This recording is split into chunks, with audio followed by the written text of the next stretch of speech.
Hi, I'm Lisa with Unlimited Book Reviews, and today's review is for a trilogy.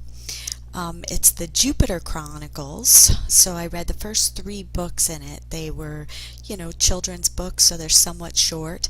The first one was called The Secret of the Great Red Spot, and then we had The Ice Orphan of Ganymede, and then there was The Orb of Terra.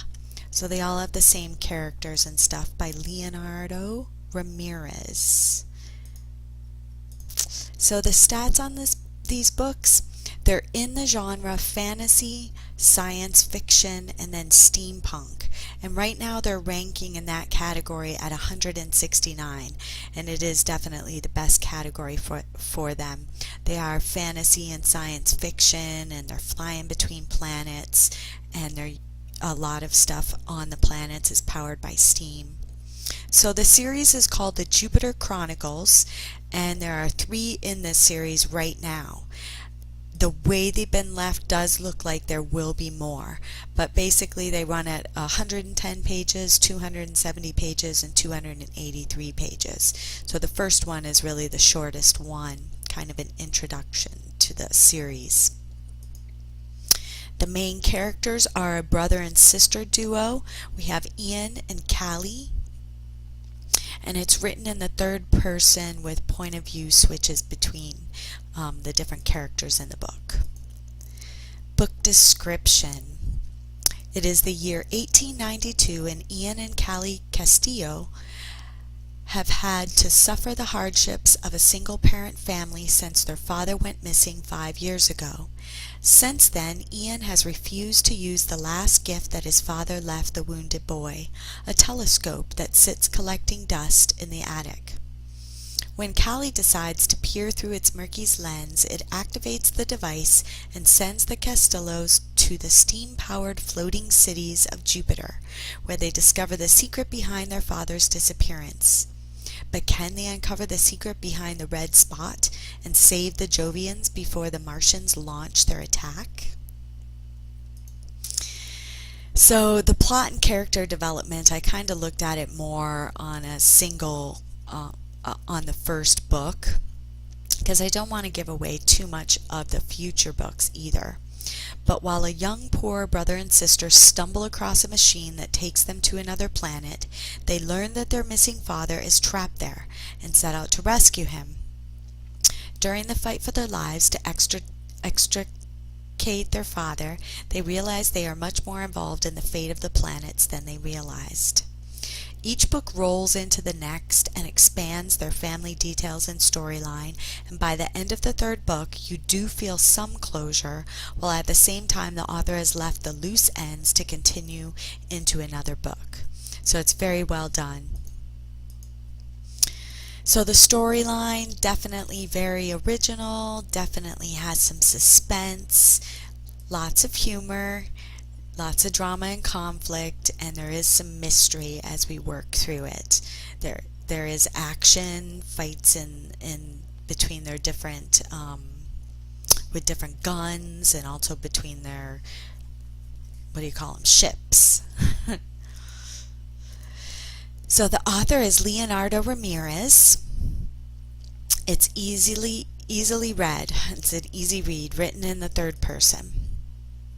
There were no typos or weird inconsistencies that kind of drew you out of the story. You're not really left hanging as far as closure of the last book, but there is, of course, a lead-in that you can clearly see to the next book. Books in Kindle Unlimited, none at this time, so these aren't. And yeah, I would say this was definitely a good book, a good series, targeted at the right age. I definitely liked how heart-wrenching it was with the whole missing father and being super poor and trying to figure all that out. I guess I would say the only thing that I didn't particularly like was there wasn't a clearly defined point of view. It isn't just written from either the brother or the sister or rotating back and forth. It kind of hops all over. It would be easier to read if it was just more targeted or there was a scene change in between point of view switches. That would be my only complaint. Quotes highlighted by the readers, which the reader is me in this case. Giant cities powered by steam floated gently in the Jovian sky with massive pipes and metal contraptions underneath them to keep them safe from falling to the oceans of liquid hydrogen below. Very descriptive. Stinky Frank shook so violently that his head almost fell off. Stinky farted uncontrollably. As you can see, it's geared at that younger age. Think of it, a limitless source of energy. Think of what we can create with this. I like that it's getting our youth thinking about that. Ooh. So 29 reviews right now on Amazon.com, 4.1 out of 5.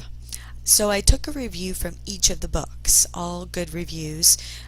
All of them, the first book is the one that has the 4.1, and then the other ones are perfect 5 scores. Barb Mayo says, Mr. Ramirez weaves numerous fun scientific facts throughout the book and includes a few important life lessons as well. Namely, no matter how awful you think your sibling is, they usually are your best ally in life. And most importantly, sometimes parents leave, but it's never the fault of the child. Lynn Wharton says, I highly recommend this book to younger readers aged 5 to 7 as a bedtime story, 7 to 10 years old as a read-along or read-alone depending on reading ability, and 10 to 12-year-olds. I also recommend this book to adults who love young adult or steampunk genres.